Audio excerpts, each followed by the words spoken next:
ओम शांति। 6 मई 2023 की साकार मधुर मुरली। मुरली का टाइटल है मीठे बच्चे, सपूत बन श्रीमत पर चल, मात पिता की आशीर्वाद ले, आगे बढ़ते रहो। आशीर्वाद लेने में कभी भूल नहीं करना। प्रश्न: बाप बच्चों को कौन सा शुभ मार्ग बतलाते हैं जो कोई भी मनुष्य नहीं बतला सकते? उत्तर: पतित से पावन बनने का, मुक्ति जीवन मुक्ति प्राप्त करने का शुभ मार्ग एक बाप ही बतलाते हैं। ये मार्ग किसी को भी नहीं पता। अगर किसी भी आत्मा को पता होता तो दुख आते ही आत्मा फौरन वहां भाग जाती। बाप ने तुम्हें मार्ग बताया। बच्चे, देह सहित सब कुछ भूल अपने को आत्मा समझ बाप को याद करो, इससे ही पावन बनेंगे। गीत है, ले लो दुआएं माँ बाप की। जितना हम पुरुषार्थ करते हैं, श्रीमत पर चलते, उतनी माता पिता की दुआएं मिलती रहती है ना। कहे हाँ जी बाबा। ओम शांति। मीठे मीठे बच्चों ने गीत सुना। कौन सा गीत? ले लो दुआएं माँ बाप की। अब हम माता पिता को पतित पावन तो कहते ही है। बच्चे जानते हैं कि जन्म जन्मांतर के पापों की गठरी उतारनी है। कैसे? सिर्फ माता पिता को याद करने से। पुकारते तो शिव बाबा को ही है ना। ऊंच से ऊंच ज्ञान बाप समझाते रहते हैं। बच्चे वर्षा लेते हैं बाप से, परंतु जब तक अडॉप्ट न करे, मुखवंशावली न बने, तो बच्चे कैसे कहलावे? भक्ति मार्ग वाले तो सिर्फ गीत गाते हैं। तुम यहाँ सम्मुख बैठे हो। बाप कहते हैं, अब मैं आया हूं तुम्हारी जन्म जन्मांतर की गठरी को उतारने। तो बाबा हमें जन्म जन्मांतर की गठरी को उतारने की राय देने के लिए आए हैं और श्रीमत पर चलाने के लिए आए हैं।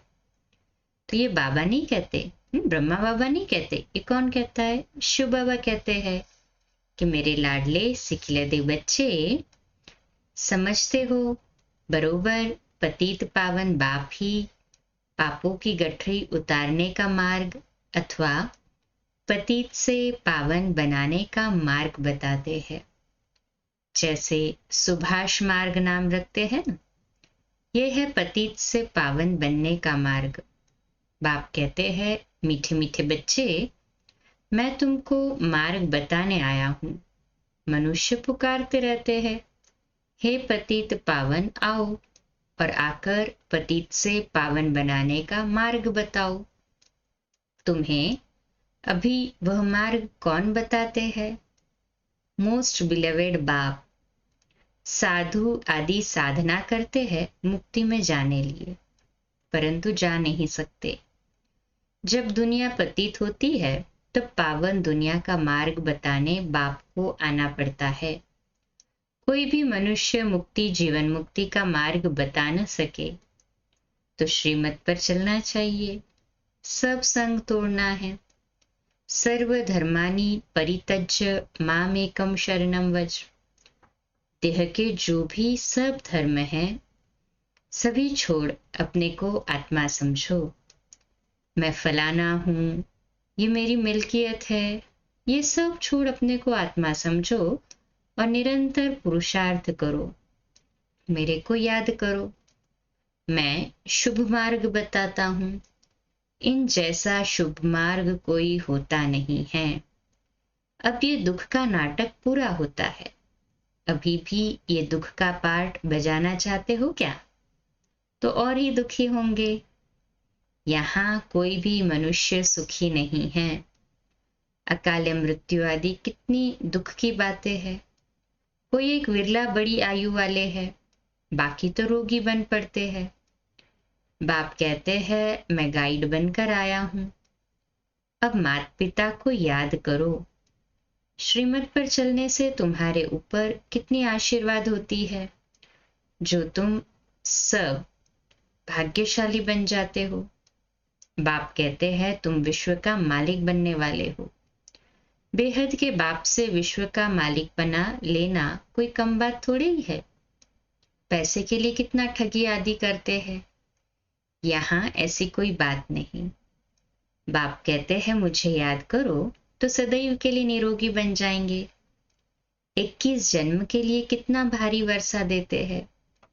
ऐसे बाप से भक्ति मार्ग में प्रतिज्ञा करते आए हो, तुम पर कुर्बान जाएंगे, फिर आपसे स्वर्ग का वर्षा लेंगे। अब तुम जानते हो हम अपने मोस्ट बिलीवेड बाप के पास बैठे हैं। बाप निराकार निरहंकारी गाया हुआ है। कितना ऊंचते ऊंच बाप है। जब भक्ति पूरी होती है तब भक्ति मार्ग का फल देने लिए मैं आता हूँ। वह भी बताते हैं मेरे सच्चे सच्चे भक्त कौन हैं, जो पहले पहले पूज्य थे, भगवान भगवती थे, फिर ऊपर से नीचे आए हैं। सतो रजो तमो में आते आते अब बिल्कुल ही जड़ीभूत हो गए हैं। तुम जानते हो हम सो विश्व के मालिक थे। भारत की बड़ी महिमा है, इसलिए सब भारत को मदद करते हैं।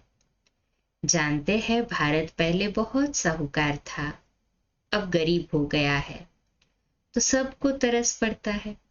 भारत को बहुत गरीब समझकर मदद करते हैं।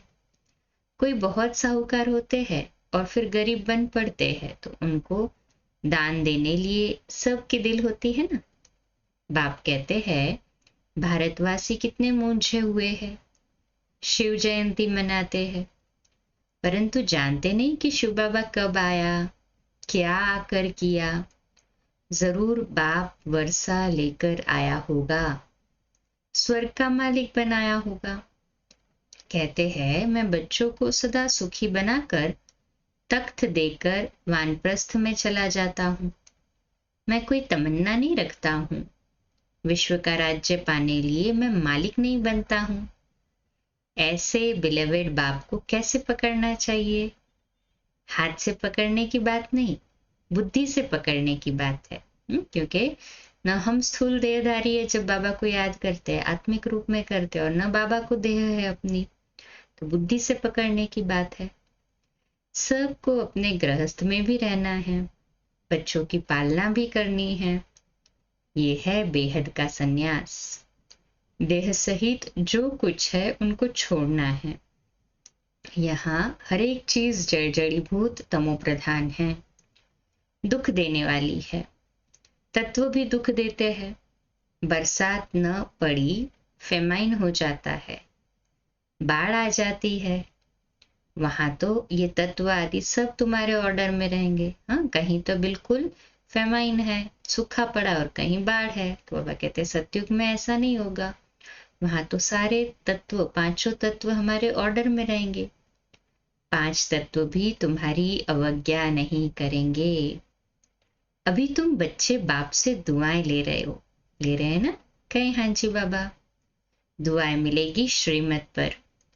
बाप की श्रीमत पर मददगार बनो, फिर मुझे याद करो, परंतु रहो कमल फूल समान। बस याद से ही तुम इस भारत को स्वर्ग बना देंगे। बाप कहते हैं तुम सिर्फ पवित्र बनो। ऐसे नहीं कि सब मनुष्य अंगुली देंगे। जो कल्प पहले श्रीमत पर बाप के मददगार बने हैं वही बनेंगे। ये फखुर होना चाहिए, हम परमपिता परमात्मा के राइट हैंड बनते हैं। राइट हैंड बनने से पूरा राइटियस बन जाएंगे, विजय माला में पिरो जाएंगे। है बहुत सहज, इसमें कोई हठयोग आदि नहीं कराते हैं। नाटक पूरा हुआ, 84 जन्म का पाठ पूरा हुआ। अभी ये पुराना कपड़ा छोड़ना है। अब मुझे याद करते करते शांति धाम में आ जाएंगे। पहले वहां निवास करेंगे, फिर तुमको सुख के संबंध में भेज देंगे। सुख के संबंध कहाँ है? सतयुग में। तो बरोबर हम आत्माएं वहां से अर्थात परम धाम से आती है ना। वह स्वीट होम तो सब भूल गए हैं, हम भी भूल गए थे, बाबा ने बताया तब रिकॉल किया। मनुष्य काशी कलवट खाते हैं, समझते हैं यहाँ दुख है। हम जाते हैं शिव के पास, वो समझते दुनिया में बहुत दुख है, तो काशी कलवट, हाँ, एक कुआं होता था पहले और काशी में, और उधर उसके ऊपर ऐसे रॉड्स होती थी, स्वॉर्ड्स के, जो भी उसमें कूदे अंदर तो गला धड़ से अलग हो जाए। तो अभी तो वो अनकॉन्स्टिट्यूशनल है, क्योंकि भारत की स्वतंत्रता के बाद में 1950 में कॉन्स्टिट्यूशन आ गया, जिसमें आर्टिकल 21 राइट टू लाइफ, तो राइट टू लाइफ के तहत हम खुद भी अपनी जिंदगी नहीं ले सकते, तो इसलिए अभी वो नहीं है परंपरा, परंतु उस टाइम पे थी। तो बाबा कहते वो समझते हैं काशी कलवट खाएंगे, यहाँ बहुत दुख है तो चले जाएंगे, परंतु कोई वहां पे परम धाम में तो जाता नहीं है ना, जब तक बाप आके लेकर न जाए तब तक। तो बाबा कहते हैं परंतु शिव बाबा के पास तो पहुंच नहीं सकते, यहाँ तो तुम बच्चों को पढ़ाते हैं, तुम कमाई करते रहो। बाबा पहले बाबा के बच्चे बनते हो, हाँ, बाबा कहा, हाँ, शिव बाबा को अपना पिता समझा और बच्चे बन गए। बाबा पढ़ाना शुरू करते हैं, फिर तुमको वापस ले जाते हैं, फिर स्वर्ग में भेज देते हैं। प्रजापिता ब्रह्मा तो जरूर यहाँ चाहिए ना, तो तुम समझा सकते हो हम हैं ब्रह्मा कुमार कुमारियां। ब्रह्मा है शिव बाबा का बच्चा, शिव बाबा हमारा दादा है, वर्षा दादे से मिलता है, वह है स्वर्ग का रचयिता, उनसे ही स्वर्ग का वर्षा मिलना है, इसलिए बाबा की मत पर चलना है, उनसे आशीर्वाद लेनी है। आज्ञाकारी बच्चे ही आशीर्वाद लेने के हकदार है। बाप कहते हैं कपूत नहीं लेकिन सपूत बनो, बाबा का हाथ पूरा पकड़ लो, तुमको बहुत आराम से ले जाते हैं, सब आत्माओं को पंख मिल जाते हैं। तुम जितना बाप को याद करेंगे उतना उड़ने के पंख मिलते जाएंगे। सजा खाने वाले थोड़े ही ऊंच पद पाएंगे, श्रीमत पर चलो फिर सजा के लायक नहीं बनेंगे। पास विद ऑनर होने के लिए पुरुषार्थ तो करना चाहिए ना। मम्मा बाबा के ऊपर भी जीत पानी होती है, दिल से जीतना होता है, प्यार करते हैं हम, उनकी श्रीमत पर करते चलते माना जीतते हैं। बाप बार बार कहते हैं बच्चे बाप से मुख नहीं मोड़ना, डबल अंडरलाइन। कोई सेंटर स्थापन करते, खूब सेवाएं करते, कोई फिर चलते चलते रूठ जाते हैं। संपूर्ण तो कोई बने नहीं है ना, कोई न कोई खिटखिट होती है, परंतु कभी भी बाप का हाथ नहीं छोड़ना है। बाबा हम आपके हैं, आपसे वर्षा लेते हैं, गृहस्थ व्यवहार को भी संभालना है। ये कोई वह सन्यास नहीं है, तुमने बच्चों को रचा है तो उनकी पालना भी करनी है। उनमें भी कपूत और सपूत जरूर होंगे, कपूत बच्चे सबको तंग करेंगे। बाप कहते हैं तुम सबको पारलौकिक बाप का परिचय दो। बोलो ओ गॉड फादर कहते हो, फिर सर्वव्यापी कैसे हो सकते हैं?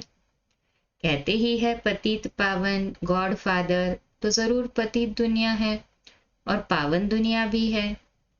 सभी आत्माओं का बाप वह एक है। अभी तुम जानते हो हम उस बाप के सामने बैठे हैं जो हमको पतित से पावन बनाकर आशीर्वाद देते हैं। चिरंजीवी रहो, वहां तुमको काल खा नहीं सकता। तो बाप कहते हैं श्रीमत पर चलो, सबको सुख दो। बाप आए ही है सबको सुखी बनाने, सुख और शांति दोनों वर्षा देते हैं। वहां तो माया ही नहीं, तो दुख कहाँ से आया? यहाँ तो एक दो में लड़ते झगड़ते रहते हैं। बाप आए हैं सुखधाम शांति धाम का मालिक बनाने, उसके लिए तुम पढ़ते हो। बाप ने सभी प्रबंध रखे हैं, है तो सब बच्चों का ही। बाप कहते हैं मैं तुम्हारा सर्वेंट हूँ। बच्चे कहते हैं शिव बाबा हमारे नाम पर मकान बना लेना। अच्छा जो हुक्म। बाबा कहते मैं तुम्हारा ओबीडियंट सर्वेंट हूँ। बच्चे कहते बाबा हमारे नाम पर सतयुग में मकान बना लेना। तो बाबा कहते जो हुक्म। बाप भी कहते हैं जो हुक्म बच्चों का। कितना निर्माण है, देखो ऐसा कोई बाप निर्माण होता है? शिव बाबा ब्रह्मा द्वारा ही तुम्हारे लिए बनवा रहे हैं। सब कुछ शिव बाबा ही करते हैं। बाबा ने कहा है चिट्ठी भी लिखो तो शिव बाबा केयर ऑफ ब्रह्मा, ये आदत पड़ जानी चाहिए। शिव बाबा को याद करने से कितने पाप कटते हैं, बाबा युक्तियां बताते रहते हैं। शिव बाबा केयर ऑफ ब्रह्मा, बहुत सहज है ना, नाम ही है सहज राजयोग और सहज ज्ञान। बाप है ज्ञान का सागर, नॉलेजफुल, सारी सृष्टि के आदि मध्य अंत का राज बताते हैं। ये भी सेकंड की बात है। अब भारतवासियों पर राहु की दशा बदलकर बृहस्पति की दशा बैठती है। बाप कहते हैं बच्चे दुआएं ले लो तो तुम्हारे पाप की गठरी उतरे। माम एकम याद करने की प्रैक्टिस करो। उठते बैठते चलते फिरते बाप कहते हैं मुझ मोस्ट बिलीवेड बाप को याद करो। तुमको कैसे वर्षा देता हूं, तो माँ बाप से दुआएं लेने के लायक बनना चाहिए। इसने अर्थात ब्रह्मा ने भी लौकिक बाप की बहुत दुआएं ली है, बाप की बहुत सेवा की है। पिछाड़ी में कहा काशी में निवास कराओ। अच्छा बाबा चलो, वहां बिठाकर नौकर चाकर सब दिए। ब्रह्मा बाबा अर्थात दादा लेखराज थे उस समय, तो उस समय उनके पिताजी ब्रह्मा बाबा के जिनका नाम खूबचंद कृपलानी था, उनकी बहुत सेवा की। वहां ही उनकी मनोकामना पूरी हुई, बाबा की आशीर्वाद मिली ना, तो सबकी सर्विस की तो आशीर्वाद मिली। माँ बाप की आशीर्वाद आगे बढ़ाती है। हाँ, अगर माँ बाप की आशीर्वाद नहीं और हम चले दुनिया की सेवा करने तो कहाँ से फल देगी। पहले तो माँ बाप की आशीर्वाद भी लेनी है। बाबा कहते अभी है बेहद की बात। हाँ, अभी हम बेहद के माता पिता के सामने हैं, तो इसलिए सपूत बच्चे बन आशीर्वाद लेनी है, डबल अंडरलाइन। तो श्रीमत पर चलते रहो और सबको मार्ग बताओ। भारतवासी स्वर्ग के मालिक बने थे, अभी बाबा आया है वर्षा देने। कहते हैं सिर्फ मुझ बाप को याद करो और किसके नाम रूप में नहीं फंसना है, डबल अंडरलाइन, बहुत इंपॉर्टेंट पॉइंट है। बाबा आया है तो बस बाबा को ही याद करना है, न खुद के न दूसरों के नाम रूप में फंसना है। देही अभिमानी बन बाप को याद करो तो बेड़ा पार हो जाएगा। तुम मात पिता हम बालक तेरे, तुम्हारी कृपा से सुख घनेरे। रोज कहते बाबा ये बात। अब वह मात पिता सामने बैठे हैं। बाबा बरोबर आप कल्प पहले आए थे, कल्प कल्प भी आप ऐसे आते हो, ये हम जानते हैं और कोई नहीं जानते हैं। तुम 84 जन्म के चक्र को जान गए हो। अभी बाप से आशीर्वाद लेने में भूल ना करो, यही बड़ी जबरदस्त आशीर्वाद है। बाप तुम बच्चों को विश्व का मालिक बनाकर खुद निर्वाण धाम में बैठ जाते हैं। ये खुद इस सृष्टि का सुख नहीं लेते हैं। अच्छा, बाप कहते हैं विस्तार से क्या सुनाऊं, थोड़ी सी बात सिर्फ समझ लो। तुम बाप को याद करना भूल जाते हो, गांठ बांध लो, गांठ बांध लो। हाँ, पहले नहीं ऐसा होता था कि माताएं साड़ी में गांठ बांध लेती थी, भाई रुमाल में गांठ बांध लेते थे। जब भी वो दिखे सामने तो याद आया, अरे ये गांठ क्यों बांधी है, तो बाबा को याद करना है, इसलिए जो काम याद होता था उसके लिए भूल ना जाए इसके लिए गांठ बांधी जाती थी। तो मनुष्य कोई बात याद करने के लिए गांठ बांध लेते हैं तो भूलना नहीं है, तो ये भी भूलना नहीं है। सेंटर खोलने वालों को कितनी आशीर्वाद मिलती है। स्वर्ग के फाउंडर को सब कितना याद करते हैं। O God father, mercy on me. वह है सर्व का सदगति दाता, शांति दाता। बाप कैसे बैठ बच्चों की सेवा करते हैं, कितना ऊंचते ऊंच बनाते हैं। कोई को भी पता नहीं पड़ता कि बाप इन्हों को क्या बनाते हैं। बाप बच्चों की सेवा में उपस्थित है, बहुत निरहंकारी है। बच्चे किस्म किस्म के हैं तो भी कहते हैं भावी ऐसी बनी हुई है। बाप कहते हैं मेरी एक्ट हूबहू कल्प पहले मुआफिक चलती है। गांधी अथवा नेहरू भी चाहते थे कि वन ऑलमाइटी अथॉरिटी गवर्नमेंट हो। अब ये कार्य बाप कर रहे हैं। आहिस्ते आहिस्ते जानते जाएंगे, परंतु टू लेट हो जाएंगे। हाँ, सभी आएंगे तो सही, परंतु टू लेट हो जाएंगे ना। कर्मातीत अवस्था हुई तो ये शरीर नहीं रहेगा। पिछाड़ी में आने वालों को बहुत अच्छा पुरुषार्थ करना पड़ेगा, और ऐसे भी पिछाड़ी में आने वाले बहुत तीखे जाते हैं। Last so fast, fast so first जाने वाले भी रहेंगे ना। अच्छा, मीठे मीठे सिकिलते बच्चों प्रति माता पिता बाप दादा का याद प्यार और गुड मॉर्निंग। रूहानी बाप की रूहानी बच्चों को नमस्ते। हम रूहानी बच्चों की रूहानी माता पिता बाप दादा को याद प्यार, गुड मॉर्निंग और नमस्ते। वाह बाबा वाह, शुक्रिया बाबा शुक्रिया। धारणा के लिए मुख्य सार है, पहली पॉइंट, बाप की श्रीमत पर पूरा चल, बाप का राइट हैंड बन, पूरा राइटियस बनना है, बाप का पूरा मददगार बनना है।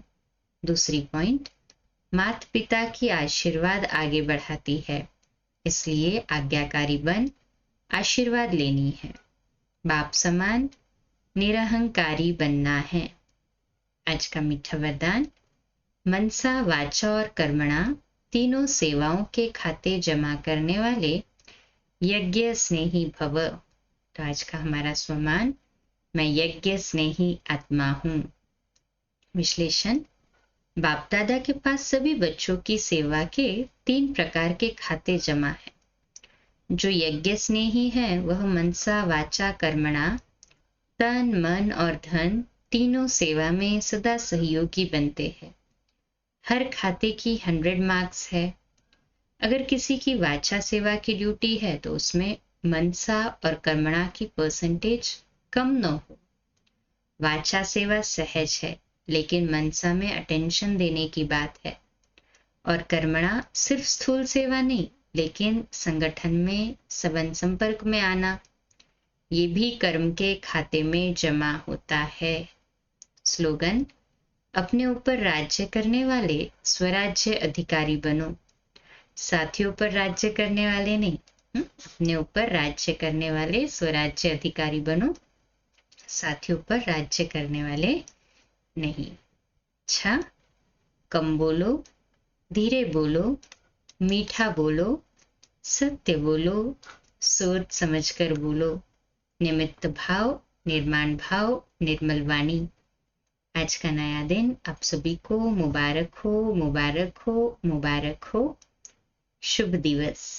आज रात्रि क्लास अव्यक्तवाणी पर आधारित 8:45 बजे, कल सुबह अमृत वेला 3:30 से 4:30 और प्रातः मुरली क्लास 4:45 बजे। ओम शांति।